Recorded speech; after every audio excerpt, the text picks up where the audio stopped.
믿어야만 승리하는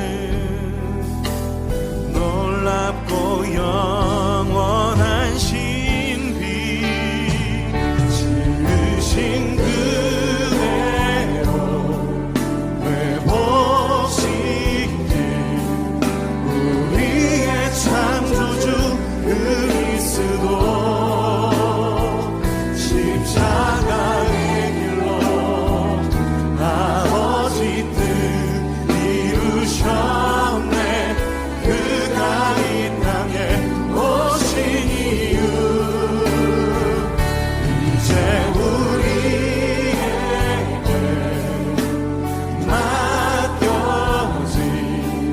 그 소망, 그 사랑, 그 생명, 아름답고 눈부신 십자가의 길, 우리가 이 땅에 살아가 이유. 아멘.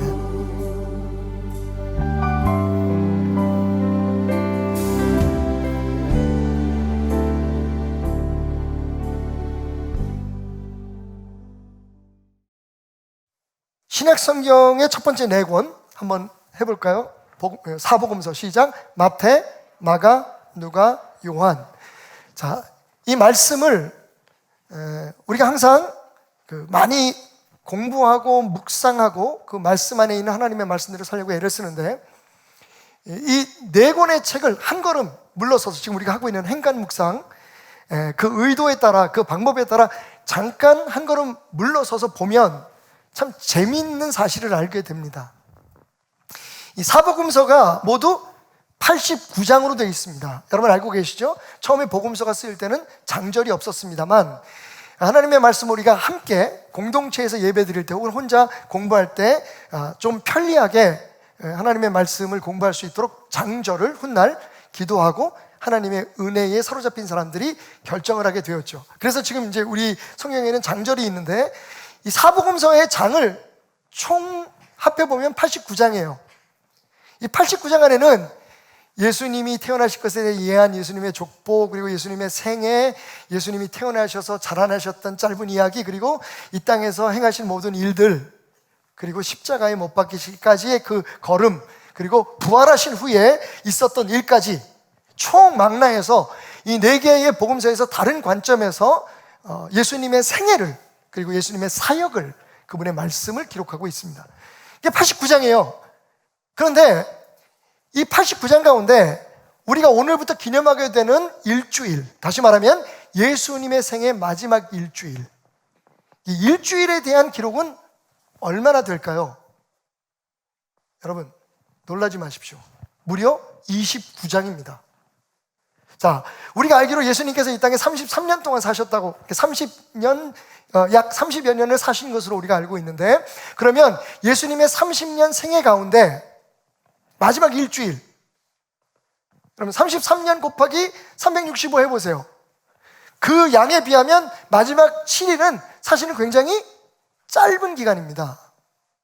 그런데 놀랍게도 그 7일이 29장에 기록되어 있어요. 이게 성경 그 사복음서의 3분의 1을 차지합니다. 무슨 얘기일까요? 그동안 우리가 별로 신경을 안 썼지만, 예수님의 이 마지막 한 주간이 정말로 중요하구나. 예수님의 생에 있어서 이 한 주간 하셨던 일들, 그리고 하신 말씀들, 그리고 그분이 당하신 일들이 사실은 우리 기독교 신앙에 굉장히 큰 비중을 차지하고 있구나, 중요하구나 하는 것을 우리가 깨달을 수 있습니다. 마태복음은 28장인데 그 중에서 8장을, 마가복음은 16장인데 그 중에서 6장을, 여러분 프로포셔널 하면 포션을 한번 생각해 보세요. 비율을. 누가복음은 24장인데 6장을, 그리고 요한복음은 21장인데 9장을 예수님의 마지막 일주일을 우리에게 보여주고 알려주는 데 하려고 있다는 거죠. 새삼스러우시죠? 지금 우리가 그 예수님의 마지막 한 주간을 경험하고 그리고 묵상하고 또 은혜롭게 기념하는 그런 패션 위크, 고난 주간의 첫날을 맞이하고 있는 겁니다. 얼마나 의미가 있는지 여러분 아시겠죠? 자, 근데 이 일주일 가운데 역시 그래도 제일 우리 모든 관심과 우리의 모든 신경을 집중하게 하는 하나의 사건이 있죠. 그게 바로 십자가의 사건입니다. 그러니까 십자가 없는 기독교는 있을 수 없죠. 그러니까 성경 전체의 사복음서에 예수님의 생애를 우리에게 소개하는 사복음서의 3분의 1 정도의 분량이 예수님의 마지막 일주일을 이야기하고 있는데 그 중에서 가장 중심에 있는 게 십자가다. 이 부분에 있어서 아마 동의하지 않은 분은 없을 겁니다. 그래서 당연히 우리는 이 일주일 동안에 예수님이 성전을 깨끗게 하시고 또 제자들과 함께 마지막 만찬을 하시고 뭐 이런 것들을 많이 묵상하면서 은혜를 누려야겠지만 그래도 역시 우리의 모든 관심의 중심은 우리의 죄를 대속하시고 영원한 생명을 우리에게 주시기 위해서 지신 예수님의 십자가 사건이다. 그래서 십자가를 조금 더 가까이 다가서서 묵상을 해보면 재미있는 하나의 사실을 알게 됩니다. 그게 뭐냐면요, 따라해 봅시다. 십자가에서 반전은 없었다. 오늘 말씀의 제목이 뭐냐면요, 십자가에서 기적은 일어나지 않았다예요. 그냥 막연히 우리가 십자가를 생각할 때, 그죠? 막연히 우리가 십자가를 생각할 때 십자가는 능력 있잖아요. 온 세상의 모든 사람들을 구원하는 예수 그리스도의 능력이 거기 있습니다. 십자가는 하나님의 나라를 이 땅에 세우는 가장 중요한 상징입니다. 자, 그래서 그런지 사람들은 십자가를 굉장히 중요한 능력의 상징으로 생각해요. 그래서 드라큘라를 쫓을 때 십자가를 들고 나오고 자동차 앞 창문에 십자가를 달고 십자가가 어느새 우리에게 평강을 주고 우리의 삶의 모든 시험과 그런 고통들을 이겨내는 상징으로 그리고 악한 영들을 쫓아내는 상징으로 여겨지게 되었습니다. 물론 많은 사람들이 액세서리로 사용하는 것 그것을 제외하고도 말이죠. 여러분, 아마 여러분 가정에 십자가 하나쯤은 다 걸려 있을 거예요. 혹은 테이블 위에 이렇게 올려져 있든지. 그 십자가를 왜 거기에 걸어 놓으셨습니까? 라고 물어보면 아마 거의 많은 성도들이 이렇게 얘기할 거예요. 우리 가정은 주님을 섬기는 가정입니다. 그래서 이 가정에 악한 세력이 틈타지 못하고 우리 온 가족들이 다 평안하기를 바라는 마음으로 십자가를 붙여놓았습니다 라고 말이죠. 근데 여러분, 정작 십자가 위에서는 우리가 바라고 원하는 그런 기적이 일어나지 않았어요. 말씀 볼까요? 제6시 그때부터 온 땅에 어둠이 임하여 제9시까지 계속되었다.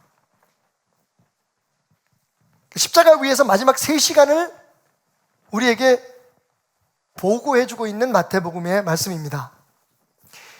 근데 제9시쯤에 갑자기 예수님이 크게 소리를 지르십니다.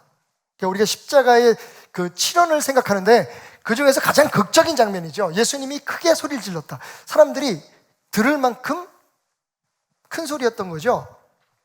그런데 그 내용이 뭐였냐면 엘리 엘리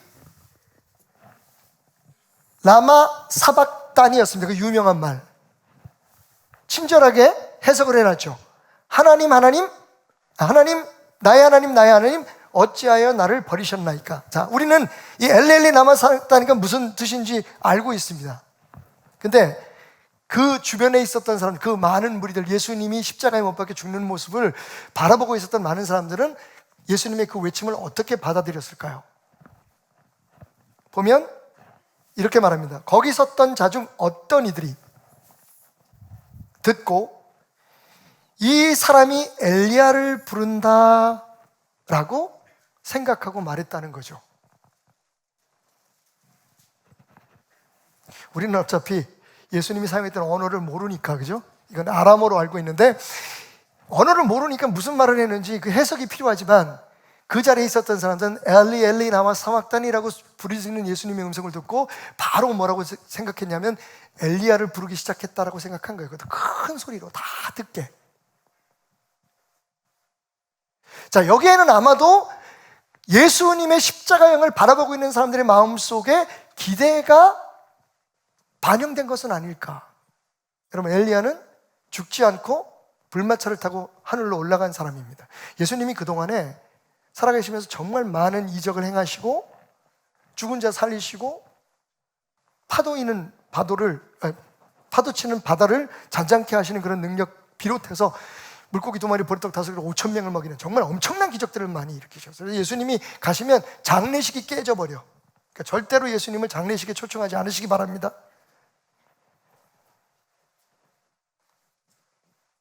그랬던 그분이 지금 십자가를 지고 계시잖아요. 사람들은 어쩌면 기대했을지도 모릅니다. 여기 무슨 일이 일어날 거야. 그죠? 생각해 보십시오. 이 십자가에서의 마지막 이 몇 시간이 예수님이 숨이 붙어서 당신이 무엇인가를 하거나 아직 살아있을 때, 그죠? 물론 하나님은 죽은 사람에게도 기적을 일으키시지만 많은 사람들이 볼 때 이 예수가 진짜 예수라면, 메시아라면 분명히 십자가 위에서 뭔가 일어날 것 같아. 그죠? 하나님이 그냥 내버려 주지는 않을 거야. 우리가 이렇게 못을 받고 죽이는데, 침을 뱉고 모욕을 하는데, 정말 하나님의 아들이라면, 하나님이라면, 메시아라면 분명히 무슨 일이 일어날까? 사람들이 그런 기대를 가지고 바라본 거죠. 그리고 시간이 흘러서 마지막 순간이 다가왔을 때 예수님께서 엘리 나마 사막다니까, 아이고 올 때가 왔구나, 한번 두고 보자. 엘리야를 부른다. 사람들이 그래서 생각했고, 그 사람들뿐만 아니라 많은 사람들도 같이 생각했습니다. 뭐라고 얘기하냐면, 야 가만둬, 지켜보자. 엘리야가 와서 그를 구원하나 보자. 이게 진심이었던 거죠. 기대였던 거죠.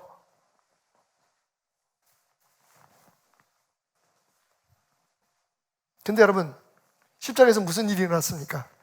할렐루야! 십자가에서 주님은 죽으셨습니다. 마지막 외침, 우리가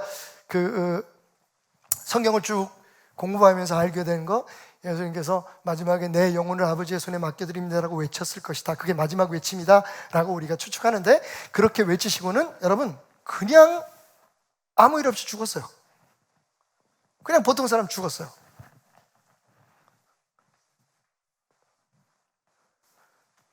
여러분, 심지어는요 3시간 동안 온 땅에 어둠이 가득했어요.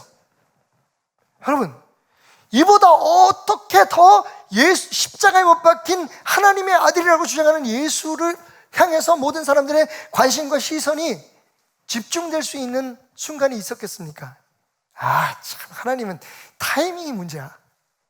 요때 딱 예수님이 걸어 내려오는 거야. 걸어 내려오는 건 좀 약하다.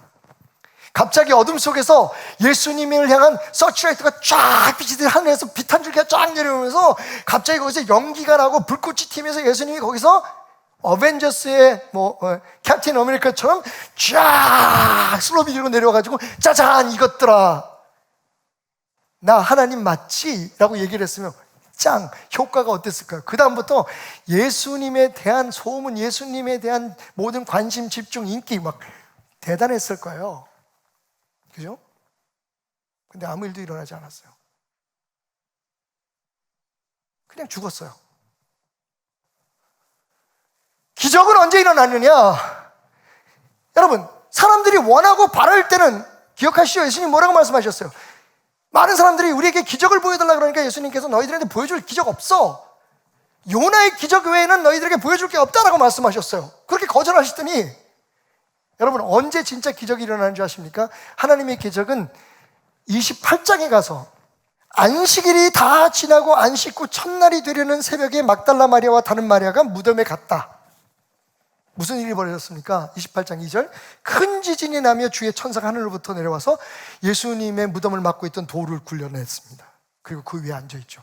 깜짝 놀라서 다 떨고 있는데 천사가 여자들에게 이렇게 말합니다. 5절 너희는 무서워하지 말라. 십자가에 못 박히신 예수를 너희가 찾는 줄을 내가 아노라. 6절 그가 여기 계시지 않고 그가 말씀하신 대로 살아나셨다. 여러분 십자가는 그냥 지나갑니다. 십자가에서 예수님은 기적을 행하시지 않으셨습니다. 하나님도 십자가를 피하게 하지 않으셨어요. 그리고 십자가에서 완전히 죽은 예수는 사흘 만에 오늘 우리가 지금 예배하고 있는 이 주일날 새벽 그 어느 시간에 부활하십니다. 기적 중에 기적이죠. 죽은 자가 다시 살아나는. 여러분 우리의 기대 생각과 달리 십자가는 아무런 기적의 상징이 아닙니다. 십자가는 그냥 죽음의 상징입니다. 이렇게 생각하는 게 맞겠죠. 하나님의 기적, 부활을 위해 반드시 거쳐야 될 순종의 자리. 여러분 이게 우리의 문제입니다. 십자가를 모르는 거예요 지금. 그냥 막연히 온 세상을 구한 예수 그리스도의 대속의 희생의 자리. 예수님께서 이사야 선지자를 통해서 예언하실 때 이사야 선지자가 그러잖아요. 그가 찔림으로 너희가 나음을 입었고 그가 십자가의 모든 고통을 당함으로 너에게 평안이 있다. 할렐루야 하면 그 십자가를 통해서 그 축복이 우리에게 임하게 하소서. 여러분 마치 십자가가 우리에게 뭔가 큰 은혜와 기적을 가져오는 것으로 받아들인다는 거죠. 근데 사실 십자가는 기적의 상징이 아닙니다. 따라합시다. 십자가는 복종의 상징이다. 아니 주일학교 애들도 알아요. 우리가 그래서 이런 유머 얘기하잖아요. 어느 교회에서 주일학교 선생님이 부활절 아침에 아이들에게 물었대죠. 여러분 예수님은 부활의 첫 열매가 되셔서 우리에게도 부활의 그런 축복을 허락해 주셨습니다. 우리도 부활할 겁니다. 자 그렇다면 선생님이 문제 하나 낼게요. 우리가 부활하기 위해서는 어떻게 해야 될까요? 그랬더니 영수가 손을 들고 이렇게 얘기합니다. 선생님 우리가 예수님처럼 부활하려면 먼저 죽어야죠. 죽어야죠. 부활의 기적은 십자가를 전제합니다. 그리고 십자가는 순종입니다. 만약 십자가 자체의 어떤 의미를 부여하고 십자가가 뭐 능력의 상징, 권세의 상징, 그래서 우리가 이 십자가를 들고 가면 항상 이길 거다. 마치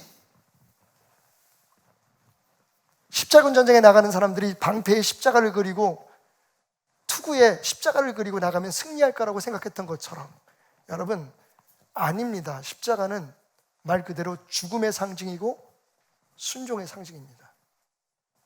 그리고 그 십자가를 거쳐야만, 그 십자가를 우리가 받아들일 때만 부활의 축복, 놀라운 기적이 우리에게 보장되는 겁니다. 지금 우리의 문제는 그 십자가조차도 우리가 원하는 것, 우리가 바라는 것을 이루는 힘으로 생각하고 있다는 거죠. 순종이 아니라, 순종이 아니란 말이죠.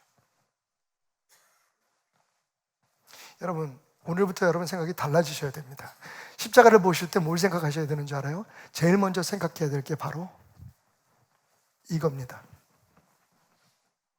누가복음에 사실 십자가란 말이 처음 나오는 장면이에요. 그러니까 예수님 십자가를 지시기 전에 미리 말씀을 해놓으셨어요. 나중에 십자가를 지면, 예수님 십자가를 지고 돌아가셨다가 부활하시면 아마 제자들은 예수님의 이 말씀을 기억할 것이라고 생각하셨던 것 같습니다. 그래서 십자가의 사건이 있기 전, 십자가의 사건은 아까 보신 대로 26절, 27절, 8절에 나오잖아요. 그런데 지금 예수님은 누가복음 9장에서 이 말씀을 하셨어요. 굉장히 사역의 초반에 뭐라고 말씀하셨냐면 아무든지 나를 따라오려거든 자기를 부인하고 날마다 제 십자가를 지고 나를 따를 것이니라. 여기 진짜 십자가의 의미와 우리가 받아들여야 될 십자가의 능력이 담겨 있어요.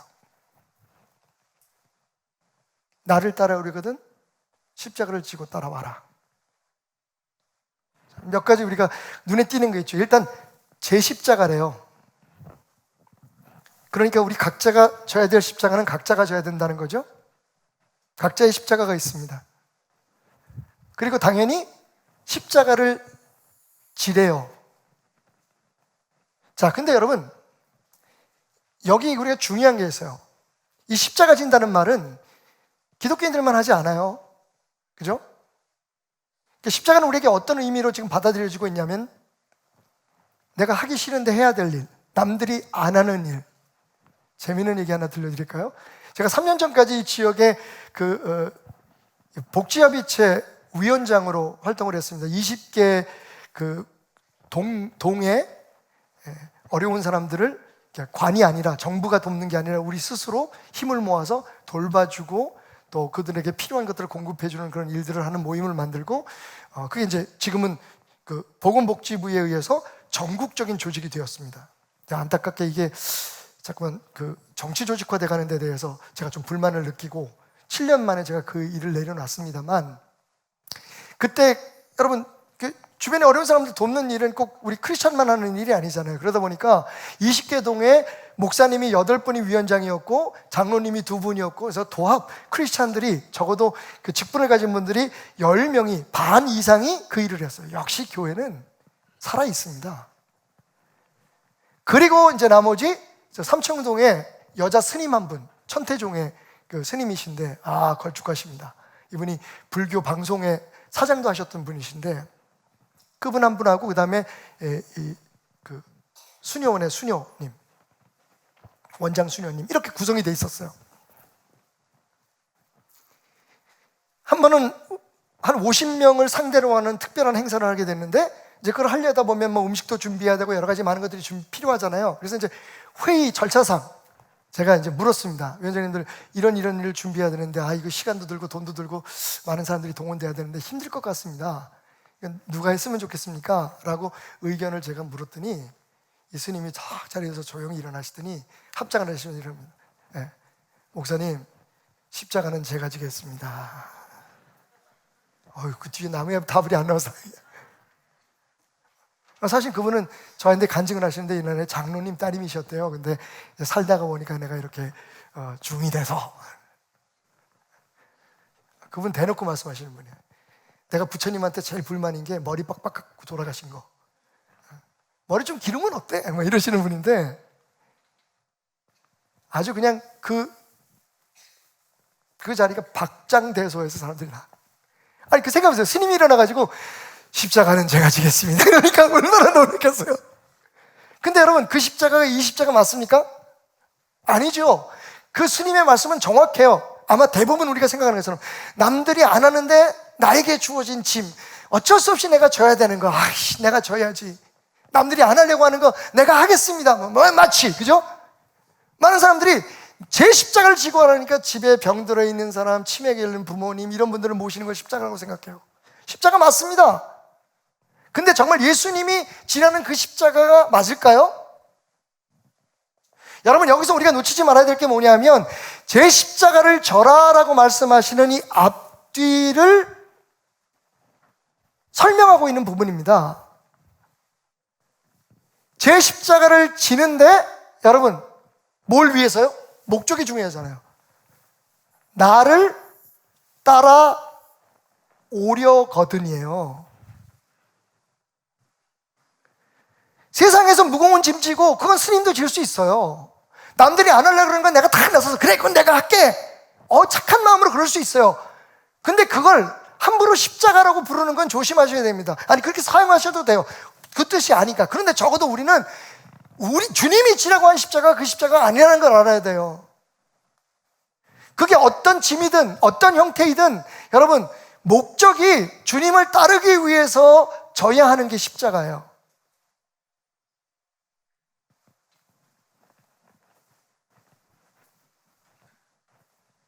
2번씩이나 나를 따라오거든 날마다 자기 십자가를 지고 나를 따라와라. 주님을 따르기 위해서 내가 하는 그 무엇인가가 십자가인 거예요. 근데 이게 자발적으로 주어져야 돼요. 자기 십자가를. 그리고 데일리 베이스, 매일매일. 여기서 날마다라는 말 뜻이 아시죠? 할 수 있는 대로 매 순간마다 자기 십자가를 지라는 거예요. 그러니까 한 번 지고 끝나는 것도 아니고, 그래서 제가 말씀드린 거예요. 남이 지어주는 걸 십자가라고 말하지 말라는 거예요. 나는 하기 싫은데 네가 해야 돼. 그래서 내가 그거 받아들일게. 이거 십자가 아니에요. 근데 그게 십자가일 수도 있어요. 어떤 경우에? 그 일이 주님을 따르기 위해서 내가 내린 결정이라면.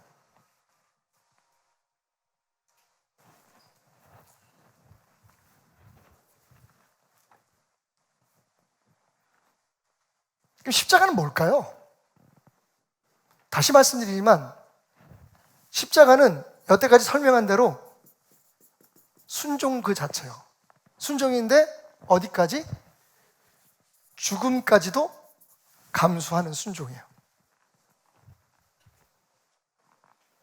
아무리 멋진 설명을 하고 아무리 미사여구를 붙여서 뭐 철학적으로 무슨 인문학적으로 혹은 신앙적으로 이 십자가에 대해서 설명을 해도, 여러분, 저는 십자가, 여러분들이 앞으로 여러분의 집안의 벽에 혹은 여러분의 차창에 붙어있는 십자가를 보면, 이 십자가가 내 능력에 대해서 내 아픈 걸 고쳐주고 하나님의 기적을 내게 끌어오는 그런 일이 되게 쉽시오라고 하는 생각을 하기 전에, 여러분, 그런 생각 잘못된 거 아니죠? 십자가가 우리에게 가져온 은혜와 능력이 얼마나 큽니까? 아멘? 저는 기적을 부정하는 사람이 아니에요.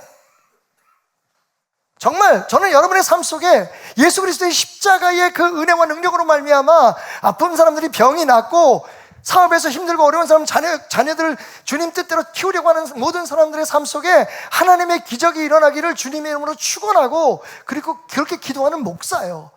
그럼에도 불구하고 절대로 제가 만약에 이 말을 하지 않으면, 이렇게 가르치지 않으면 그건 직무유기이기 때문에 오늘 십자가의 본 뜻을, 예수님이 지라고 하신 그 십자가를, 예수님이 진 십자가의 의미를 여러분에게 정확하게 말씀드리는 거예요.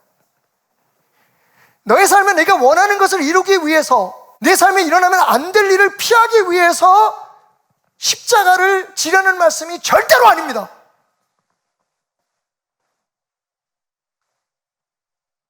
하나님의 뜻대로 순종하며 살아가는 거예요. 날마다 순간순간. 그러면 기적은 하나님께서 보장해 주십니다. 책임져 주십니다. 약속하신 대로, 말씀하신 대로 우리가 상상하지 못하고 기대하지 못했던 놀라운 부활이라는 축복의 역사를 이루어 주시는 거예요. 그런데 그 부활은 십자가 없이는 절대로 그 무덤, 빈 무덤 앞에 갈 수 없어요. 사람들은 다 도망갔어요. 예수님 십자가에 못 박힐 때 왜 도망간 줄 아십니까? 그 사람들은 정확히 알고 있었어요. 십자가가 능력이 아니라 십자가는 죽는 거고, 십자가는 고통이고, 십자가는 창피한 거고. 생각해보세요. 우리가 따르던 선생님이 십자가에서 빨개 벗겨서 가장 극악무도한 죄를 지은 사람처럼 죽었어. 쪽팔리잖아 이거. 그 곁에 있겠어요? 따르겠어요? 만약 십자가가 순종이라는 것을 미리 알았다면 여러분, 그들은 그 자리까지도 갔을 거예요. 십자가의 의미는 정확합니다. 순종입니다. 묻지도 말고 따지도 말고 순종하는 거예요. 그러면 그 순종의 결과가 하나님의 역사인 거죠. 기적인 거죠. 다시 잠깐만 제 설교에 테이블 거꾸로 돌려서 이거 한번 얘기해 봅시다. 그러면 십자가에서 예수님이 그렇게 폼내게 내려왔으면 어떻게 됐을까요? 예수님은 추앙을 받았겠죠. 효과는 대만족이었을 겁니다. 지금 우리가 그렇게 하잖아요. 어떻게 하면 많은 사람들이, 여러분, 우리 교회 예배 드릴 때 이렇게 불을 끄는 건 두 목적이 있습니다. 첫째는 피곤하신 분들은 편하게 주무시라는 거고, 두 번째는 목사만 바라보라는 거예요. 지금 이 순간은. 둘 중에 선택은 여러분에게 있습니다.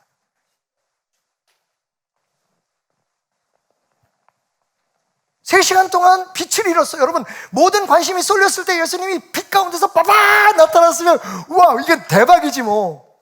예수님은 분명히 많은 사람들의 주목을 받고 하나님의 놀라운 역사를 그 순간 보여주는 데는 효과 만점. 그런데 뭐예요? 영향력 무. 예수님이 십자가를 지신 이유가 뭐예요? 세상을 구원하는 거였잖아요. 자기 주목받는 거 아니었잖아요. 내가 하나님의 사람이라는 걸 주목. 여러분, 사탄은 끊임없이 예수님의 삶 속에 네가 하나님의 아들이라는 걸 증명해보라고 얘기했어요. 돌로 떡을 만들어서 성전 꼭대기에서 내려와서 나에게 절을 하면, 여러분, 사탄은 오늘도 우리 교회와 우리들에게, 주의 종들에게 도전합니다. 너 실력 좀 보여줘. 니네 교회가 얼마나 멋진 교회인지 한번 보여줘. 그리고 우리는 항상 기도할 때마다 그래요. 우리 아이들이 하나님 기적적으로, 예? 어느 대학에 붙고 우리 사업이 기적적으로 올해는 100배의 그런 결실을 얻어서 하나님이 나의 하나님 되심을 알려달라고. 뭔 소리야. 내가 그렇게 잘 돼야 하나님이 하나님 되신 것을 보여줄 거라고 생각하는 그 생각은 맞는 생각일까요? 여러분, 하나님의 뜻이 이루어져야 하나님의 하나님 되심이 나타나는 거예요. 그걸 위해서 우리는 십자가를 받아들여야 되는 거예요. 그래서 예수님 말씀이 네 십자가 네가 져라 하는 거예요.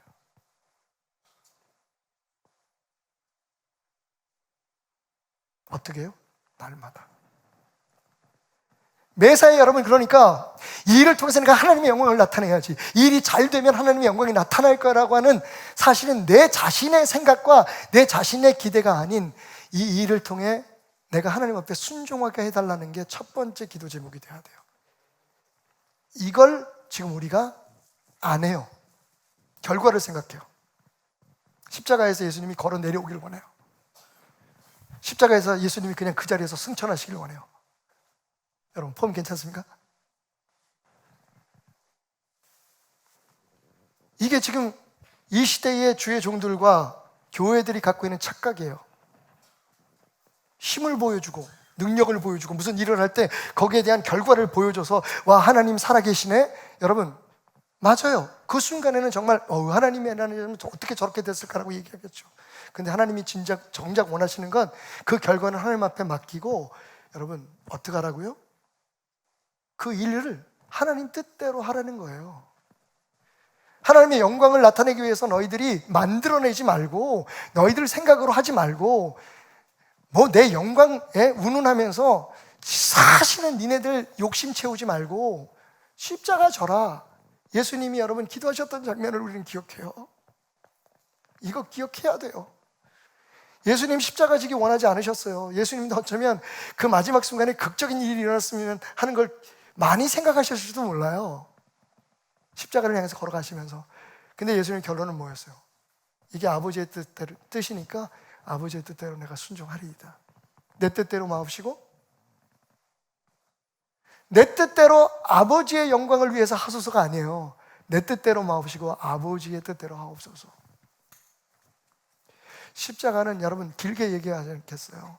순종해요. 내가 주의 것이 되었다는 말은 주님이 내 삶의 운전자가 되고 주님이 나의 삶의 주인이 된다는 뜻이에요. 여기서부터 진짜 기독교가 시작되는 거예요. 종교가 아닌, 기독교라는 이름의 종교가 아니라 기독교라는 이름의 내 꿈을 이루고 내 원하는 것을 이루는, 내 삶에 원치 않는 것들이 일어나지 않게 하는 어떤 힘을 바라고 빌고 원하는 그런 종교가 아니라 내 안에 예수가 나를 통해 하나님의 뜻이 이루어지기 위해 나를 드리는 참 신앙이 시작되는 거예요. 그게 내가 주의 소유가 됐다는 의미예요. 주의 소유가 됐으니 내 뜻대로 하옵소서가 아니에요. 주의 소유가 됐으니 주 뜻대로 하옵소서요. 그럼 우리는 뭐 해야 돼요? 주님이 그 뜻을 이루기 위해서 우리에게 주신 말씀과 그때그때 우리가 새벽마다 기도하고 저녁마다 말씀 보고 우리가 함께하는 가정 예배 이런 것들을 통해서 그때그때 주님께서 주시는 그 말씀대로 날마다 그 말에 순종하는 거예요. 여러분, 우리가 할 건 뭐예요? 순종해요. 일은 하나님에게 맡기고, 그게 예수님의 십자가예요. 하나님은 십자가를 위해서 어떤 특별한 연출을 하지 않으셨어요. 그냥 십자가는 예수님이 하나님의 뜻에 순종하는 것을 보여주는 것으로 충분했어요. 그리고 그 순종을 주님은 우리에게 지금 요청하고 계시는 거예요. 그런데 여러분, 한 가지 중요한 게 있어요. 더 중요한 게 있어요. 그러면 그렇게 순종하기 위해서 어떻게 되느냐? 자, 그것이 십자가가 되고 십자가가 아닌 이유, 아까 첫 번째 이유는 뭐라 그랬죠? 내가 지금 이 일을 주님을 따라가기 위해서 하는 거냐, 아니면 내 소망과 내 꿈과 내 기대와 내 계획을 이루기 위해서 하는 거냐, 구분하라 그러셨죠? 내가 원하는 거, 내가 바라는 걸 하는 거는 그건 아무리 힘들고 어려운 거라도 십자가 아니에요, 여러분. 그건 그냥 짐이에요. 그걸 짐으로써 내가 다른 사람들한테 저 사람 남이 안 하는 것도, 저 사람 신앙생활 하는 거 봐, 저렇게 열심히 하네. 여러분, 그거 십자가 아니에요.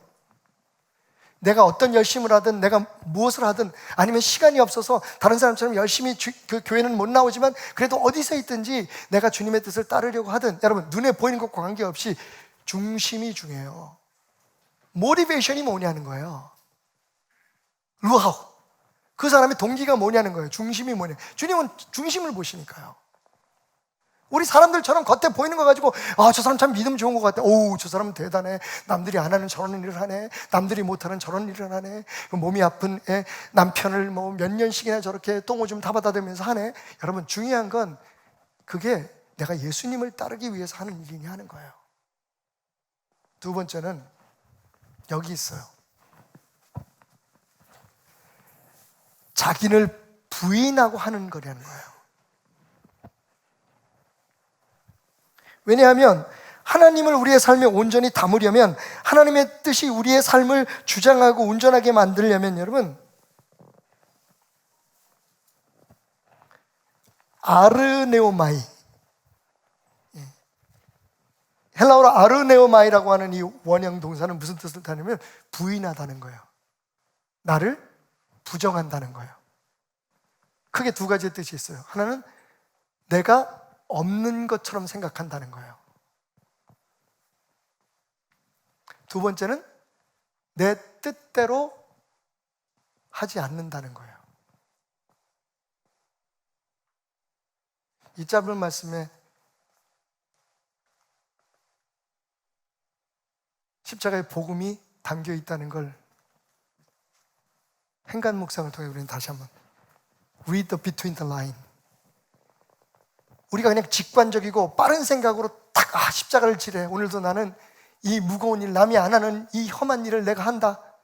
그래서 내가 이렇게 좋은 사람인 걸, 내 능력이 있는 거를, 그리고 내가 주님 앞에 이렇게 잘 보여서 하나님이 나를 예쁘게 보셔서 축복 주시는 것을 바라면서 나는 지금도 십자가를 진다. 여러분, 주님은 고개를 저으실 거예요.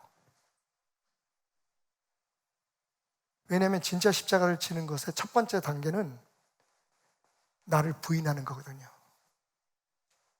그게 진짜 순종이에요.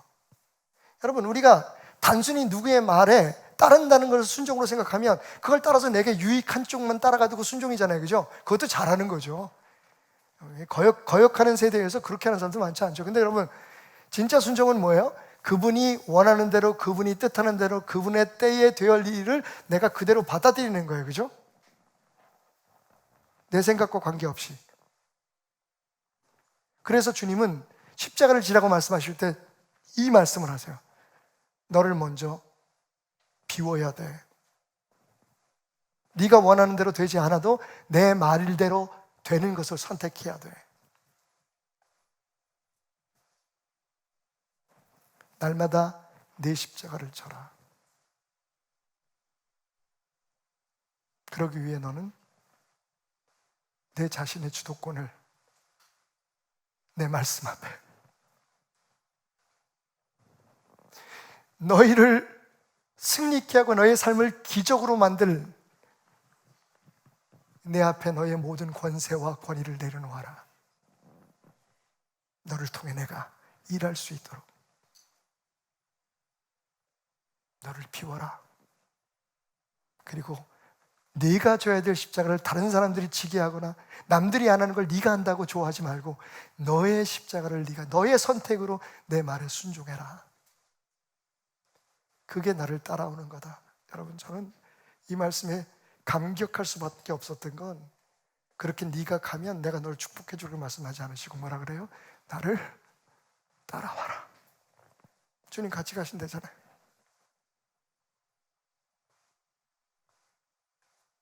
지난주에 우리가 함께 공부했던 것처럼 힘들고 어려운 길 내가 가지 않도록 막아줄게. 너 이렇게 십자가를 지는 너의 삶, 남이 안 하는 거, 남이 하기 싫어하는 거, 네가 다른 사람보다 다 멋지게 막 그런 성과를 올리고 더 열심히 보이고 그래서 사람들한테 박수를 받으면 내가 내 영광 네가 나타냈으니까 내가 거기에 대해 보답할게. 여러분, 이런 보상이 아니라 아들아 미안해, 딸아 미안해, 널 위해서 내가 대신 공부해 줄 수 없고, 널 위해서 내가 대신 직장생활 해줄 수 없고, 너를 위해서 내가 대신 아파줄 수 없어. 하지만 기억하렴, 항상 그때 나는 너와 함께 있을 거야. 내 기도가 너를 덮을 거야. 어떤 엄마가 몸이 많이 아파서 수술을 하게 됐어요. 자녀들이 얼마나 효도를 잘하는지 엄마의 수술 다 마치고 건강하게 퇴원을 하게 되는데, 퇴원하는 날 자녀들에게 엄마가 말합니다. 얘들아, 내가 수술하는데 얼마나 아픈지 하나님 앞에 이렇게 기도했단다. 하나님, 모든 고통은 내가 겪게 하시고 우리 자녀들에게는 아픔이 없게 해주십시오. 아멘. 당연히 그렇게 기도하죠. 저도 성도들을 위해서 그렇게 기도하거든요. 하나님, 차라리 그 아픔을 내게 주십시오. 근데 그건 바람이죠. 그 기도는 옳은 기도는 아닙니다. 왜요? 자녀들의 십자가를 여러분이 져줄 수 없습니다. 이게 우리 착각이에요. 종교는 그래요. 내가 우리 자식들을 위해서 기도하면 우리 자식들이 내가 겪는 이 아픔은 내가 모든 여러분이 예수님 아닙니다. 우리가 할 수 있는 건 순종하는 자녀들을 만드는 거예요. 그게 너무 힘들어요. 그게 만만치 않지만 여러분, 절대로 여러분들이 아이들이 겪어야만 되는, 하나님께서 허락하신, 그래야 십자가를 통해야 그들도 부활의 영광을 맞이하는데, 우리가 대신 십자가를 다 져주는데, 그럼 그 아이들에게는 주님께서 성장하게 하시고 완성하게 하셔서 누리게 하는 복이 없는 거예요. 여러분들이 그 축복을 다 걷어가는 거예요. 그래서 예수님께서 베드로에게 말씀하신 거예요. 사탄이 너를 시험하겠다고 해. 근데 내가 너를 위해서 기도할게. 그 시험 내가 막지 않는다. 왜? 베드로야, 네가 그 시험을 통과해야만 너처럼 믿음이 흔들리고 약해진 사람들을 도울 수 있게 성장하고 그 능력이 너에게 있기 때문이야. 그런데 한 가지 약속한다. I will pray for you. 데오마이, 내가 너에게 나를 묶어서 물 가운데 지날 때에 내가 너와 함께 그 뜨거움을, 그 아픔을 느끼며 함께 가줄게. 그게 내가 너에게 하는 승리의 약속이다. 여러분, 주님 말씀하시잖아요. 너 열심히 해. 그럼 내가 그거 보고 너 십자가 지고 따라와. 남이 안 하는 거 해봐. 그럼 내가 너한테 축복해 줄게. 그 결과로, 그래, 너 때문에 내가 정말 내 이름이 온 세상에. 여러분, 주님이 원하는 건, 여러분, 주님 무슨 영광이 여러분에게 필요해서 구걸하시겠습니까? 우리 교회가 얼마나 잘해야 하나님의 영광이 나타나겠어요? 하나님의 영광은 모든 만물이 그분에게 순종하는 것에서 나타납니다. 얼마 전 부산 지저스 페스티벌 준비를 위해서 내려갔다가 저녁에 해운대에서 우리 목사님들과, 지역교회 목사님들과 커피를 마시면서 하늘에 떠있는 별을 보았어요. 와우, 쟤네들은 뭐 하고 있지? 저기서 순종하고 있지.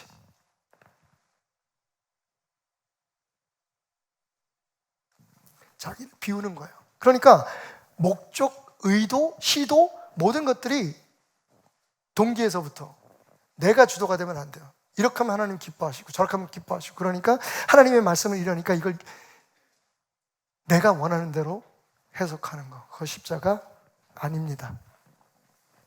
24절에서 아주 설명이 잘 돼 있어요. 이거 말하고 넘어갈게요. 다음 마지막 부분으로. 누구든지 제 목숨을 구하려고자 하면 잃을 것이요, 누구든지 나를 위하여. 예수님이 이거 안 빼놓으시네요. 이거는요, 우리 운동선수들 많이 하는 거예요. 내가 죽고자 하면 이긴다. 올림픽에 나간 선수들이 그 얘기하잖아요. 내가 죽고자 했습니다. 이기려고 하면 안 되는데 죽자고 하니까 이기더라고요. 금메달 그래서 땄습니다. 여러분, 그거 맞습니다. 근데 그건 주님의 십자가와 아무 관계 없어요. 이 말을 다시 풀면요, 자기 목숨을 구원하고자 하면, 다시 말하면 하나님의 능력을 경험하고 기적 속에 승리하려고 한다면 어떻게 된다고요? 이뤄야 된다는 거예요. 그러니까 십자가를 져야 부활의 능력이 있다는 겁니다. 뭐 다른 설명이 필요하겠어요? 그런데 그걸 누굴 위해서 해야 된다고요? 예수를 위해서 해야 된다는 거예요. 주를 따라가기 위해서 순종을 삶의 전부로 삼으라는 거예요. 그게 말마다 자기 십자가를 지고 살아가라는 겁니다. 그래서 어떻게 해요?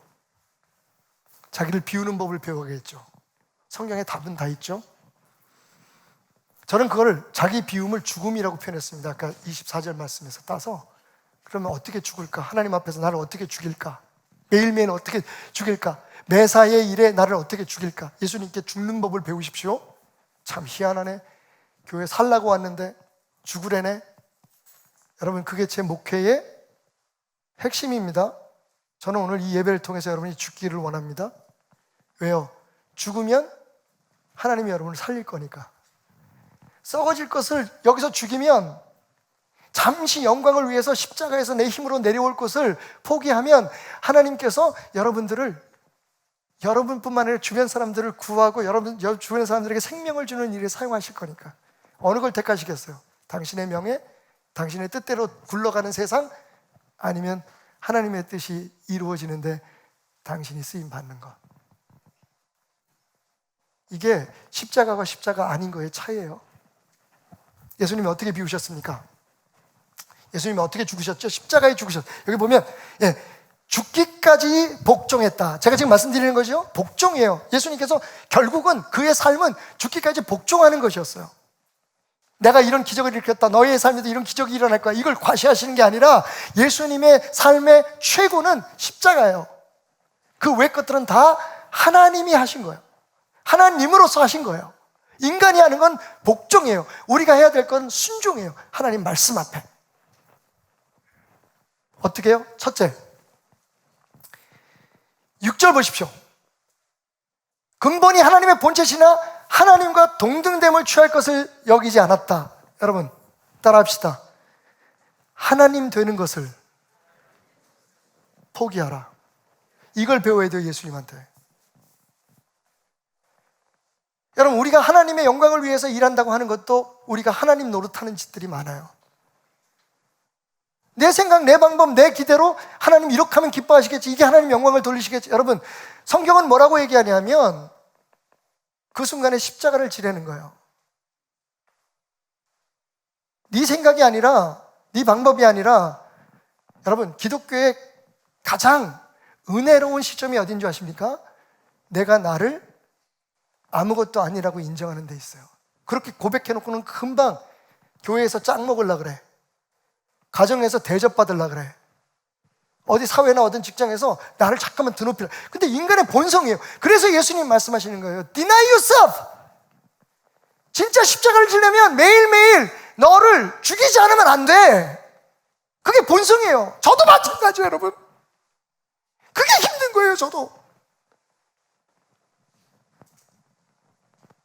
그게 힘든 거예요. 대접받으면서 대접받지 말아야지.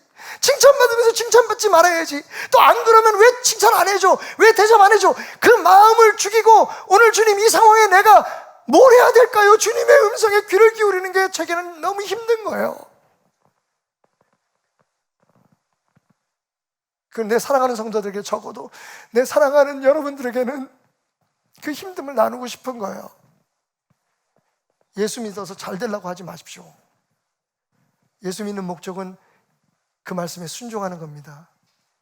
그러면 하나님이 여러분 상상할 수 없도록 여러분의 가장 좋은 곳으로, 가장 좋은 때에 가장 좋은 일을 이루십니다.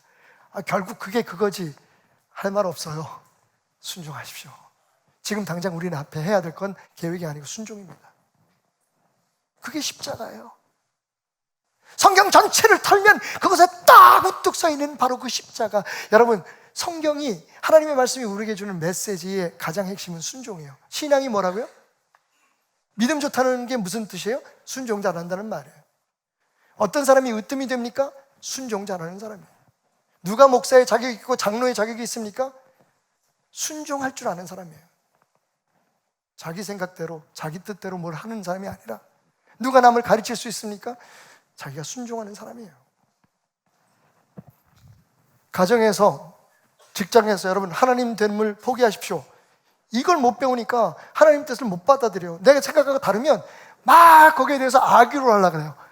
아, 성경이 그렇게 얘기했지만 세상 어떻게 그렇게 살아가? 그거 아니야. 여러분, 복종이라는 말을 사용하고 있음을 주목하십시오. 순종보다 더 심한 말이에요. 그냥 무조건 따르는 거예요. 순종은 자기가 생각하고 판단해서 할 수 있는 건데, 복종은 그냥 하려는 거예요. 말씀대로 하려는 거예요. 근데 그게 축복이래네요. 그게 세상을 구원한 일이네. 결론은 조금 이따 말씀드리겠습니다만, 이 말씀의 결론 아시죠, 여러분? 두 번째, 따라합시다. 비우고 낮추라. 말씀드렸듯이 내가 하나님이 아니라는 것을 인정하고 내 뜻대로 내 가족들을, 내 자식들을 내 마음대로 만들어가고 내가 원하는 대로 내가 하는 사업과 모든 것들이 되어지기를 기대하는 걸 일단 내려놓아야 돼요. 여러분, 비워야 채우죠. 내가 낮아져야 내 위에 누군가가 있는 거죠. 이건 우리가 본능적으로, 자연적으로 안 되는 일이에요. 이건 목사고 장로가 없어요. 다 안 돼요. 그래서 여러분, 하나님의 영광이 안 나타나는 거예요. 그렇게 많은 일, 한국교회가 아까 말씀드린 것처럼 좋은 일 다 해요. 지금 아직까지 뭐 천주교니 다른 종교에서 원불교니 이런 데서 불쌍한 사람들 많이 돕고 하는 일 한다, 사회복지 일 많이 한다 그러죠. 여러분 뒤져보십시오. 기독교 반도 못 쫓아와요, 개신교. 근데 왜 우리는 욕을 처먹습니까?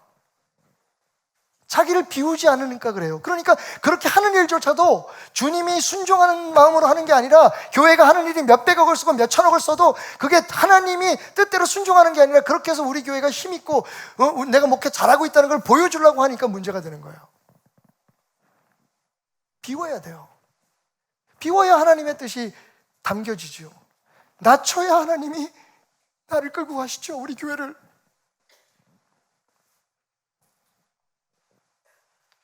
그게 힘든 거예요. 근데 그게 전부예요. 비운 사람은, 낮춘 사람은 하나님 앞에 똑똑하다고 얘기하잖아요. 하나님 말씀 앞에 감히 대적하지 않습니다. 십자가는 뭐예요, 여러분? 여러분 어떻게 생각하세요? 십자가는 세상 사람들 앞에 난 참 착하고 좋은 사람이라는 걸 보여주는 시도입니까? 그런 의도입니까? 아니면 하나님, 하늘을 향해서 순종하는 겁니까? 예수님이 세상 사람들 앞에 당신이 참 대단한 분이고 위대한 분이었다는 걸 보여주려면 그냥 내려오시면 됐어요. 그리고 그분은 그렇게 말씀하셨습니다. 내가 그렇게 못할 것도 아니다. 근데 하나님의 뜻에 순종하기 위해서 여기 있다. 그리고 내가 죽었다. 그 조롱받고 손가락 치다가, 십자가는 쉐임이에요. 쪽팔리는 일이에요. 아니, 그렇게 큰 소리를 치던 목사가, 그렇게 큰 소리를 치는 교회가 저 꼴이 뭐야? 근데 그게 하나님의 뜻에 순종하는 거라면 그게 영광인 줄 아는 거예요. 그러기 위해서는 비워야 돼요. 낮춰야 돼요. 그리고 마지막 세 번째, 따라합시다. 주의 뜻에 복종합시다. 우리의 사명은 여러분, 더 많은 일, 더 큰 일을 하는 게 아니에요. 더 커지는 것, 더 세지는 거 아니에요. 복종하는 거예요.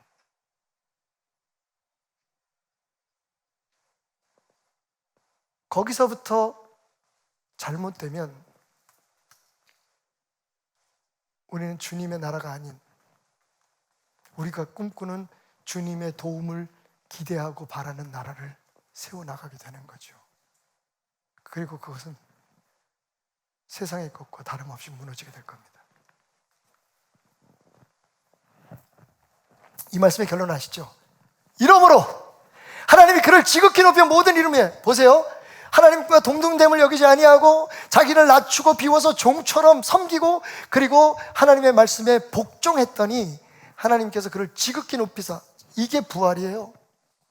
한국교회가 지금 우리에게 회복을 주십시오, 부활을 주십시오, 다시 부흥을, 왜 안 되는지 아세요, 여러분? 비우지 않고 되려고 하니까 그래요. 우리가 가지고 있는 걸 가지고 우리가 원하는 대로 되어지기를 원하니까 안 되는 거예요. 지금은 여러분, 우리가 죽어야 될 때예요. 한국교회가 죽어야 될 때예요. 비워야 될 때예요. 우리가 가지고 있는 계획이 하나님의 계획이라고 착각하는 것에서 벗어나야 돼요. 여러분들이 가지고 있는 생각이 하나님이 생각이라고 생각하는 것에서 벗어나야 돼요. 그래서 다시 처음부터 주님의 말씀에, 주님의 뜻에 순종해야 돼요. 그러면 그분이 우리를 지극히 높은 데 올리시는 거예요. 세상 사람들이, 여러분 보세요, 결과가 뭡니까? 모든 무릎이 예수의 이름에 꿇게 하시고, 할렐루야! 예수 그리스도를 주라 시인하게 해서 모든 사람들이, 와, 역시 교회가 희망이다, 교회가 가는 길로 우리가 따라가자, 그렇게 무릎 꿇게 하는 방법은 우리의 능력을 과시하고 우리가 남들이 안 하고 있는 것을 하고 있다는 것을 보여줌으로써 우리의 이름을 날리는 게 아니에요. 우리의 의도를 빛나게 하는 게 아니에요. 순종하는 거예요. 순종하는 거예요. 십자가를 지는 거예요.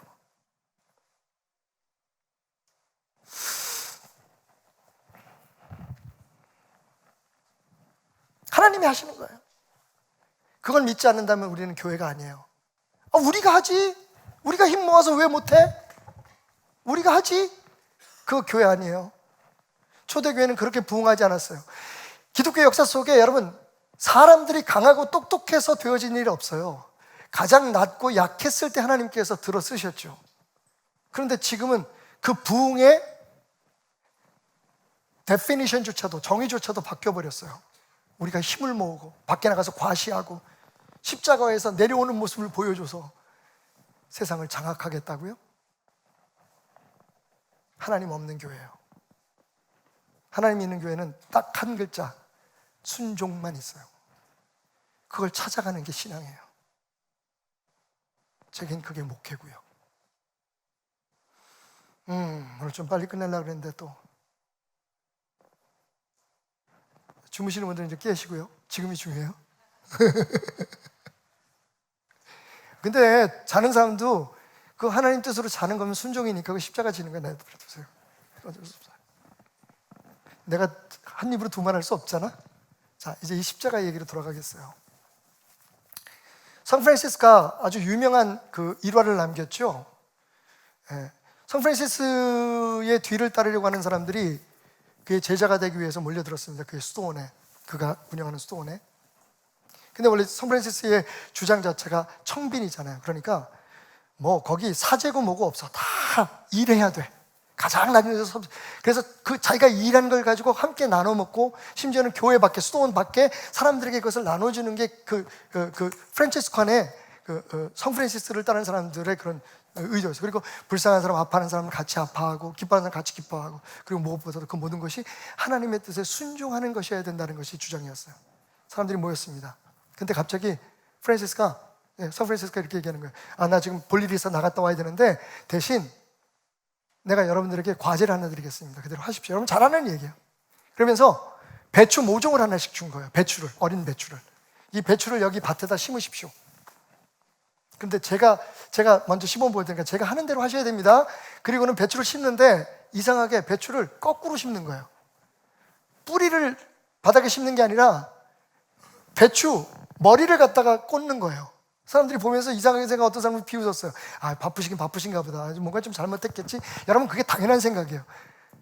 그리고 제가 돌아올 때까지 이 일을 맞춰 놓으십시오. 그러면 그때 시험을 치르겠습니다. 그리고 갔어요. 사람들이요 서로 쑥덕쑥덕거리면서 잘난 척하기 시작하죠. 그래. 우리 시험하시는 걸 거야. 배추를 어떻게, 우리 이성적으로 하자고, 상식적으로 하자고. 그리고는 모든 사람들이 다 배추를 성프란시스가 실수했다고 생각하고, 우리를 시험한다고 생각하고, 이렇게 하면 맞는다고 자기들 생각대로 전부 다 바로 심었어요. 뿌리를. 그리고 단 몇 사람만 그냥 생각하지 않고 그분이 하시는 대로 하는, 그게 명령이었잖아요. 내가 하는 대로 하십시오. 그냥 했어요. 순종을 했어요. 돌아오고 난 후에 스스로가 자기의 의지에 의해서 바로 심은 사람은 전부 다 집으로 돌려보내졌고, 그냥 우직하게 거꾸로 심은 사람들만 그 수도원에 남게 되었죠. 그의 제자가 될 수 있었습니다.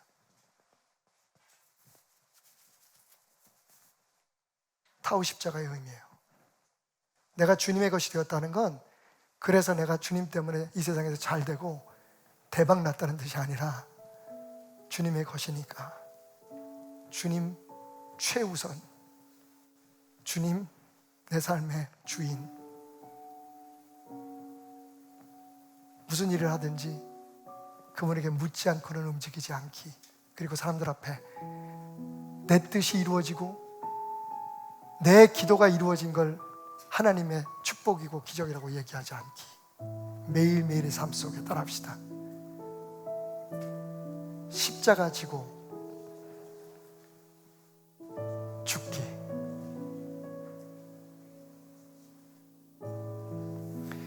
우리가 항상 예수의 죽음을 몸에 짊어짐은 예수의 생명이 또한 우리의 몸에 나타나게 하려 함이라. 여러분, 하나님의 약속입니다. 너는 십자가 져, 내가 너를 살린다. 너는 오늘 가정에서, 직장에서, 너의 삶에서 내 말에 순종해. 내가 너를 높이리라. 내 뜻, 내 계획만큼. 그리고 그게 너에게는 최고의 삶이 될 거다.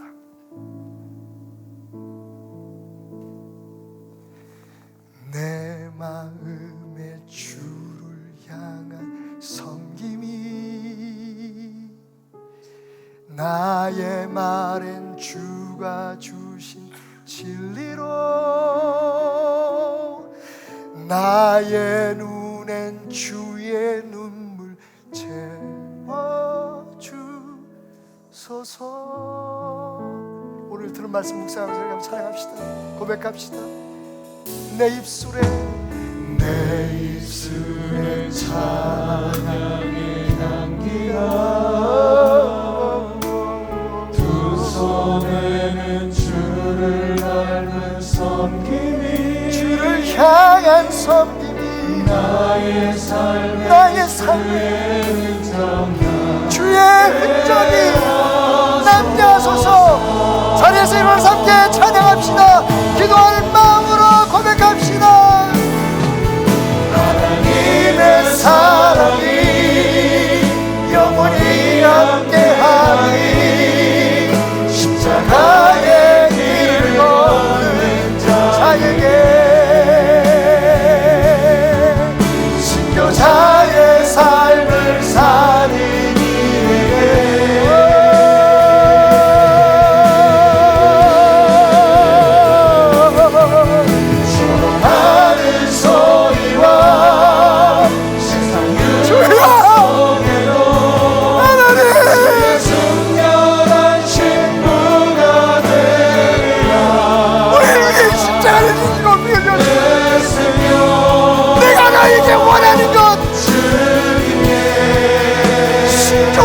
말씀하셨는 것 잊지 않게 하여 주옵소서. 하나님의 사랑이 영원히 우리와 함께하리니. 아멘. 주여 주여 주여 주여. 우리가 겸손히 직방해요.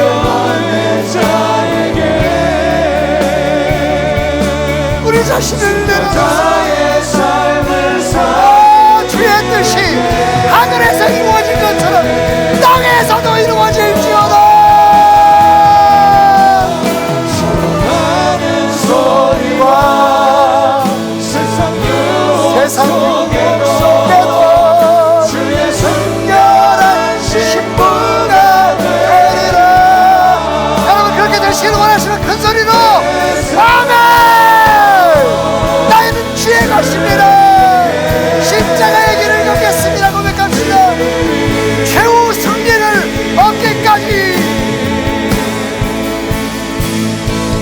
최후 승리를 얻기까지. 할렐루야. 주의 은혜 놀라워. 나는 주의 것 하나님.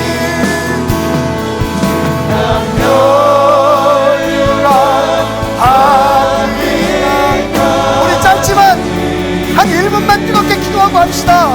우리 목에 걸린 이 십자가, 우리가 지는 십자가 순종하며 살게 하소서.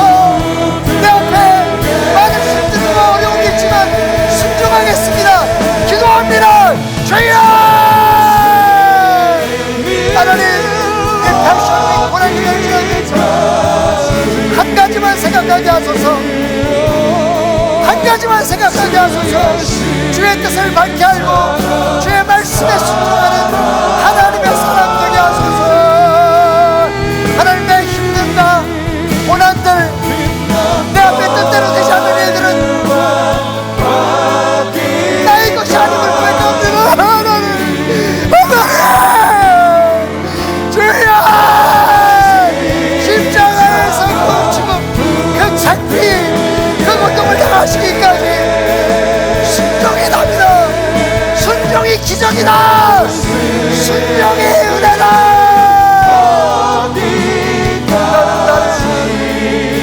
나를 지어다. 주의 십자가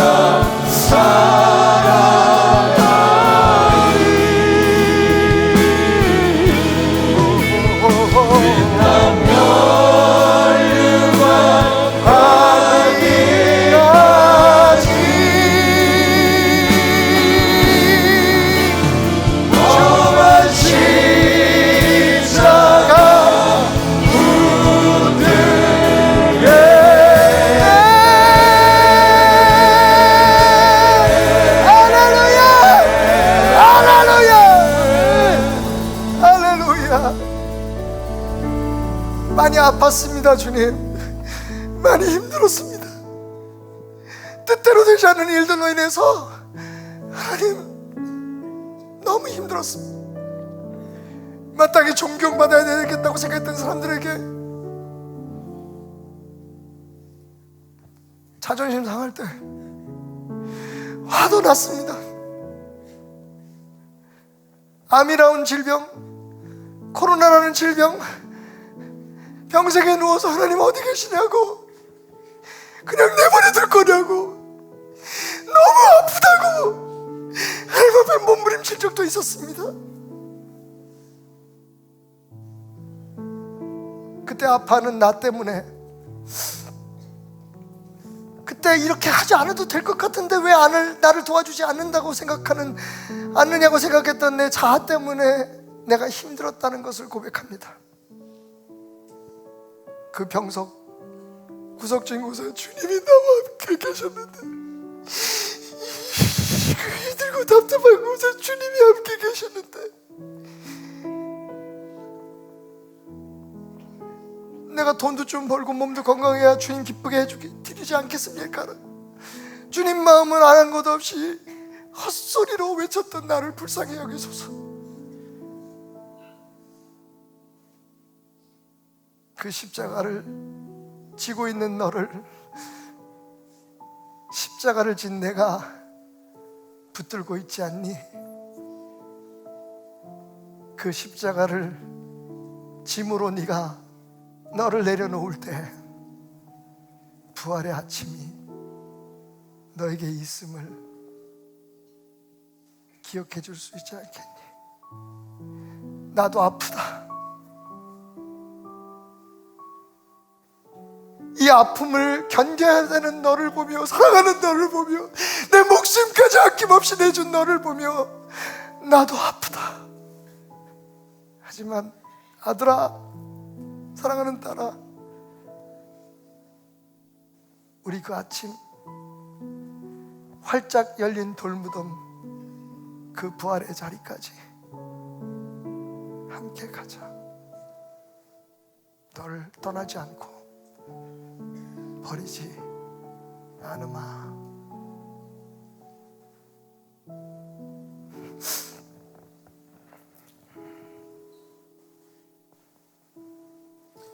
오늘 주님 앞에 쏟아진 이 아름다운 마음들을 주여 다시 주섬주섬 비고 빈 우리의 마음에 채웁니다. 베드로의 성도들, 하나님 그냥 이 종이 목회하는 교회에서가 아니라 진짜 예쁘죠? 몸부림치는 저 모습이 어찌하든지 예수로 살아내려고 하는 저 모습이 너무 예쁘죠, 하나님.